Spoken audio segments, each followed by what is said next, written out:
अच्छा अल्पेशભાઈ, સરકાર પર કોઈ આ પ્રેશર પોલિટિક્સ તો નથી ને? અત્યારે કોઈ લડાઈ લડવા માટેનો કોઈ મકસદ નથી. ગોંડલના મુદ્દા છે. ગોંડલની લઈને જે છેલ્લા 6-1 મહિનાથી જે ઘટનાક્રમ ઘટી રહ્યો છે એ બાબત છે. ત્યારબાદ અમિત ખૂંટવાળું જે પ્રકરણ બન્યું છે એ પ્રકરણને લઈ રાજકુમાર જાટવાળી જે બાબત છે, પાટીદાર સમાજના લોકોને જે ત્યાં તકલીફો પડી રહી છે.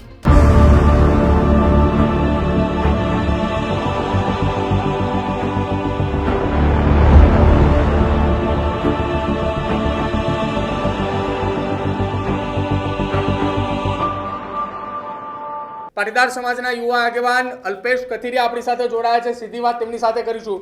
અલ્પેશભાઈ, સ્વાગત છે ન્યૂઝરૂમમાં. પહેલા તો આપનું. જી નમસ્તે.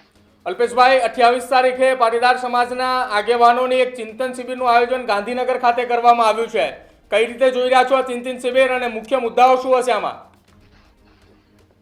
પાટીદાર સમાજની જે જુદી જુદી સમસ્યાઓ છે, જેમ કે મોરબી અને સૌરાષ્ટ્રની અંદર જે વ્યાજખોરોની બાબત છે, લોકોના જમીનના પ્રશ્નો છે, પછી મહેસાણા બાજુ જે પાકના પ્રશ્નો છે, એવી જ રીતે આંદોલન દરમિયાનના કેસોની બાબત છે, ગોંડલના મુદ્દા છે. પાટીદાર સમાજને લઈને ગુજરાતભરમાં જિલ્લાઓમાં જે મુદ્દાઓ છે, જે તે વિસ્તારના આગેવાનો આંદોલન દિવસે આવશે અને પોતપોતાની વાતો રજૂ કરશે. અચ્છા અલ્પેશભાઈ, વરુણ પટેલ સાથે થોડી વાર પહેલા વાત થઈ હતી. એમને કહ્યું હતું કે ગોંડલ મુદ્દે ચિંતન થશે, ચર્ચા થશે. ગોંડલ મુદ્દે ચિંતન અને ચર્ચામાં કયા કયા મુદ્દાઓ આવરવામાં આવશે? ગોંડલની લઈને જે છેલ્લા 6-1 મહિનાથી જે ઘટનાક્રમ ઘટી રહ્યો છે એ બાબત છે. ત્યારબાદ અમિત ખૂંટવાળું જે પ્રકરણ બન્યું છે એ પ્રકરણને લઈ રાજકુમાર જાટવાળી જે બાબત છે, પાટીદાર સમાજના લોકોને જે ત્યાં તકલીફો પડી રહી છે એ તકલીફોને પણ ત્યાં સાંભળવામાં આવશે.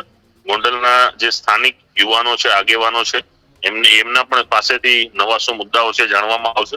આજે આખી જે ચિંતન શિબિરનું જે આયોજન કર્યું છે કોઈ એક મુદ્દાને લઈને નથી, પરંતુ ગુજરાતભરમાં પાટીદાર સમાજને લગતા જુદા જુદા પ્રાણ પ્રશ્નોની ચર્ચા કરી અને ચિંતન શિબિરના માધ્યમથી સરકાર કઈ રીતે રજૂઆત થઈ શકે, જે તે સમસ્યાનું કઈ રીતે સમાધાન થઈ શકાય એ માટેની ગહન ચર્ચા વિચારણા કરવામાં આવશે. અલ્પેશભાઈ, આગામી સમયની અંદર જે કંઈ પણ મુદ્દા હશે, મુદ્દા આધારિત ફરી એકવાર જે લડાઈ 2015ની અંદર અનામત આંદોલન દરમિયાન મજબૂતાઈથી ગામે ગામ જઈ રસ્તાઓ પર ઉતરીને લડાઈ લડ્યા હતા, એમાં જો એવી કોઈ ચર્ચા થશે ચિંતન શિબિરની અંદર, તો લડવા માટેની તૈયારી ખરી? અત્યારે કોઈ લડાઈ લડવા માટેનો કોઈ મકસદ નથી. હાલ માત્ર જે મુદ્દાઓ છે, મુદ્દાઓનું કઈ રીતે સમાધાન થાય અને સમાજને કઈ રીતે મદદરૂપ થઈ શકે એ માટેના વિચાર માટેની આ ચિંતન શિબિરનું આયોજન કર્યું છે. એમાં કયા મુદ્દાઓ આવે છે, આગામી દિવસોમાં ચિંતન શિબિરનું જે આયોજન છે દરમિયાન શું શું વસ્તુઓ સામે આવે છે, એ પછી આગામી રણનીતિ અને આયોજનો નક્કી કરીશું. અચ્છા અલ્પેશભાઈ, સરકાર પર કોઈ આ પ્રેશર પોલિટિક્સ તો નથી ને કે ગાંધીનગરની અંદર પાટીદાર સમાજની બેઠકો મળે, બેઠકો બાદ સરકાર ઉપર કોઈ પ્રેશર કરવામાં આવે, કોઈ મુદ્દા આધારિત કોઈ વાત કરવામાં આવે કે આ મુદ્દો સરકાર નથી માની રહી, કે જેના કારણે પ્રેશર કરવામાં આવે અને સરકારે મુદ્દા ઉપર ધ્યાન આપે? એ સરકારને પ્રેશરનો કોઈ બાબત નથી. જ્યાં સરકારનું ધ્યાન દોરવા જેવું હશે ત્યાં સરકારનું પણ ધ્યાન દોરીશું. જે તે અધિકારીશ્રીઓ, મંત્રીશ્રીઓ, મુખ્યમંત્રીશ્રીઓને પણ મળીશું. જ્યારે લાગશે કે સરકારશ્રીના જે તે વિભાગના મંત્રી અથવા મુખ્યમંત્રીને મળવાની જરૂર છે, ત્યારે તમામ લોકો અમે એમની મુલાકાત પણ લેશું અને આ મુદ્દાનું ધ્યાન પણ દોરીશું. આનાથી જે વ્યવસ્થા છે, વ્યવસ્થા જળવાય, સમાજને જ્યાં અન્યાય થતો હોય છે, સમાજને જ્યાં મજબૂતાઈથી જરૂર છે ત્યાં સમાજને મજબૂતાઈ મળે. જ્યાં લોકોને, નાના લોકોને, મધ્યમ લોકોના જે પ્રશ્નો છે, પ્રશ્નોનું સમાધાન થાય માટેનો અમારો એક નાનો પ્રયાસ છે. અચ્છા, ગોપાલ ઇટાલિયા હાજર રહેશે ખરા બેઠકની અંદર? કેમ કે સુરતની અંદર અનામત આંદોલન દરમિયાન એ લડાયક અને સાથે જ તમે ધાર્મિક માલવ્યા, ગોપાલ ઇટાલિયા, તમે બધા સાથે લડાઈ લડતા હતા. તો ઇટાલિયા એ ધારાસભ્ય બની ચૂક્યા છે આમ આદમી પાર્ટીમાંથી. હવે તો એ આવશે ખરા બેઠકની અંદર? દરેક સમાજના કોઈ પણ વ્યક્તિને એમાં આવવા માટેનું આમંત્રણ છે. એમાં કોણ આવશે કોણ નહીં આવે એ દિવસે નક્કી થશે. એમ ત્યારે કોઈ એવું વ્યક્તિગત નથી કે ભાઈ ગોપાલભાઈ આવે તો જ મીટિંગ થાય, કે હાર્દિકભાઈ આવે તો જ મીટિંગ થાય, કે અલ્પેશ આવે તો જ મીટિંગ થાય. પોતપોતાની અનુકૂળતા, પોતપોતાની સાનુકૂળતા એ પ્રમાણે દરેક લોકો પોતાના ક્ષેત્રમાં રહીને પણ સમાજની મદદ કરતા હોય છે.